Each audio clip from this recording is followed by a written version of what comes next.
Le 13 mai de cette année marque le 31e anniversaire de la présentation du Falun Dafa au public en 1992 et le 72e anniversaire de Monsieur Li Hongzhi, le fondateur de cette méthode, qui est pratiquée dans plus de 110 pays à travers le monde. Moi, en pratiquant, je peux parler de mon expérience personnelle, mais c'est la même, des millions d'autres personnes ont vécu la même chose. En pratiquant Falun Gong, ça m'a permis d'avoir de meilleures relations avec ma famille. Ça m'a permis d'être plus patiente, ils me le disent d'ailleurs, d'être plus tolérante aussi. Et puis, donc ça améliore les relations, c'est très net, c'est très palpable. C'est même dans les premiers jours ou semaines où vous pratiquez, si vous appliquez vraiment vérité, bonté, patience, vous allez voir que ça permet de désamorcer des conflits, d'apaiser des relations, des tensions. C'est vraiment très efficace comme méthode. C'est pour ça que je la pratique depuis aussi longtemps, parce que vraiment ça fonctionne, c'est pas juste de la théorie et c'est très simple à appliquer. Donc c'est mon expérience, mais c'est celle de beaucoup d'autres personnes. On a des meilleures relations, on a plaisir à être ensemble, les gens ont plaisir à être avec nous aussi. Je dis pas ça pour moi, je vois ça autour de moi, les pratiquants de Falun Gong, les gens aiment être en leur compagnie parce que ce sont des personnes agréables, patientes, bienveillante. Craignant que la popularité du Falun Gong ne mette en péril le régime autoritaire chinois, le dirigeant de l'époque, Jiang Zemin, a lancé en juillet 1999 une campagne de persécution à l'échelle nationale. Des millions de pratiquants ont été arrêtés, emprisonnés, torturés et ont même été victimes de prélèvements forcés d'organes.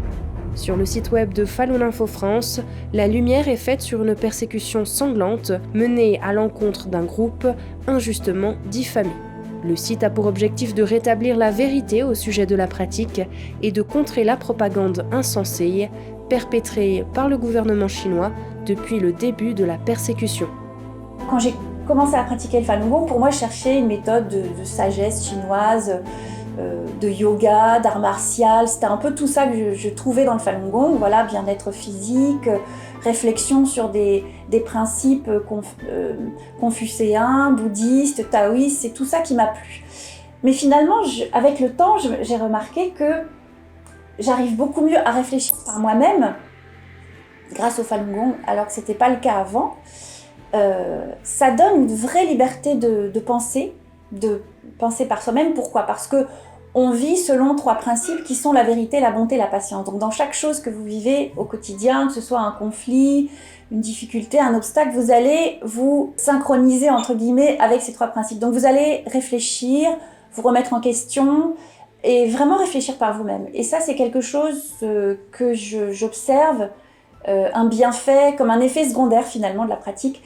Et quand on pense à la Chine, au contexte où il n'y a aucune liberté de pensée, aucune liberté d'expression, souvent les gens comprennent, quand je leur parle lors d'activités ou autres, quand on informe sur ce qu'est le Falun Gong et comment il est réprimé en Chine, imaginez que de 1992 à 1999, le Parti communiste chinois dénombrait lui-même environ entre 70 et 100 millions de personnes qui pratiquaient Falun Gong. C'est-à-dire potentiellement 100 millions de personnes qui sont très libres de penser, très libres dans leur façon d'être, dans la façon de réfléchir, donc qui ont un esprit critique plus aigu.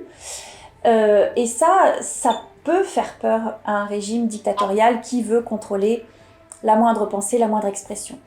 Ça, les Français comprennent bien que même si ça ne justifie pas la répression, on peut comprendre que autant de personnes qui accèdent à une telle liberté intérieure, ça puisse effrayer un régime comme le régime communiste chinois.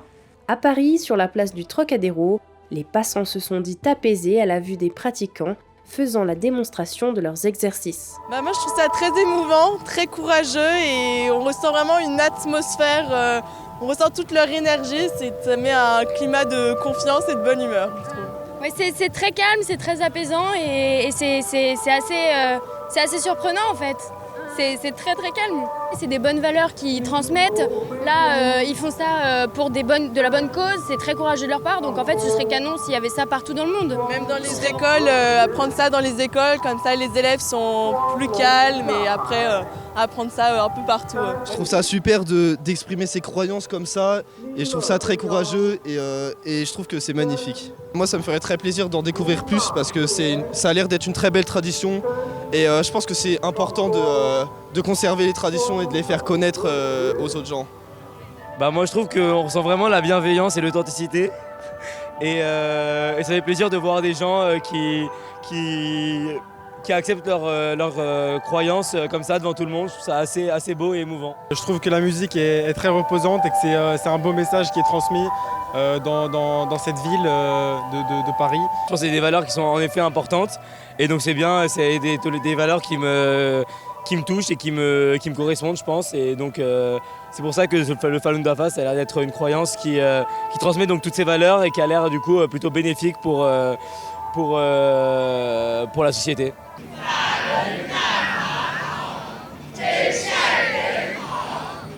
À noter que des manifestations similaires ont été organisées dans d'autres villes du monde francophone. Falun